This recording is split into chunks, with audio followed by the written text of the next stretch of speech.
In the 52 years I've been alive, I think we've seen dramatic changes in law enforcement, like a lot of other things.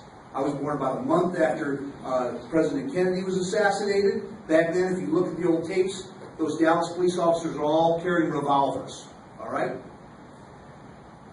In the riots in 1968, my father was running a federal program in South Bend called Model Cities. Donna Shalala, president of Miami, had one at a site there. There were 16 sites around the country. We had one in South Bend. And my dad was one of the few non-minority directors of that program. We had all kinds of death threats. There was at least once a week for a period of about a month where we stayed in the basement of the house and we had police officers and FBI agents on the top floor and surrounding our neighborhoods because of death threats to my father.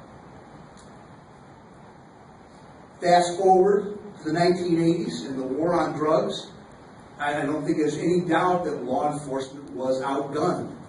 And a lot of changes were made because of that, because of the access to weapons that the criminals had. Law enforcement was behind the times, and changes did need to be made. And you see there a proliferation of SWAT teams. SWAT teams that really began in Los Angeles with the riots in Watts in '68, and it expanded. But again, it was really because of the cost of a lot of these things. It was expensive to have a fully outfitted SWAT unit.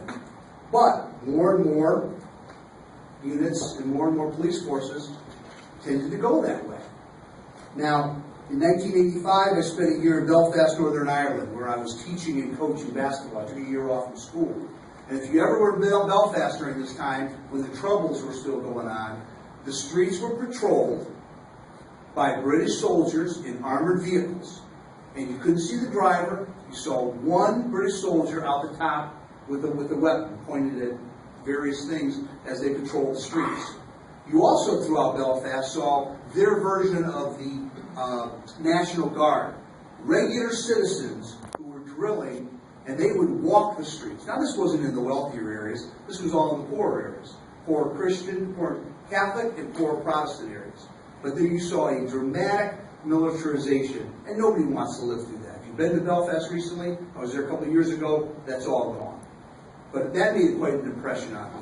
What is it like to live in a society where the military is patrolling the streets? You may be too young to remember the 1992 riots after the officers were acquitted in the Rodney King case. Okay? I was in the Marine Corps at the time. Now, I was an East Coast Marine. I had lots of friends who were West Coast Marines. And it was during that time that the Marines from Camp Pendleton were called up to Los Angeles. Okay? And you think about, wait a second, I thought there was something called posse comitatus, right? That was where the military was not supposed to be involved in law enforcement. And Roland Lynn's laughing, he may have been out on the West Coast at that time. Well, our instructions to the Marines were, no, this is not posse comitatus. You're just up there kind of in support. We don't want you arresting anybody, and we certainly don't want you going out doing police-like stuff. Well, you know, necessity is the mother of invention. And I remember the Compton police officer, the Compton police chief, Compton, California police chief, had all these Marines at his disposal. He said, hey, I got all these fugitive warrants. Let's send you guys out and pick up all these guys. Well, you know, legal had to say, no, we can't do that. But one of the problems you always have when you have military doing police, you have a lot of problems. But one of the problems we saw out in California at the time was the difference in terminology. So, for example, when police say, cover me, do we know what that means? That means you've got your weapon drawn, you've got it pointed down, and if there's shots coming out this way, then you return fire. Marines, when they're told to cover you, they just start shooting, because that's what the Marines do. So there were times where they were, when the Marines, in support of the police in LA, were firing up townhouses because they were told to cover the advancing police officers. So there were all kinds of problems with that, and clearly nobody wants to revisit that again.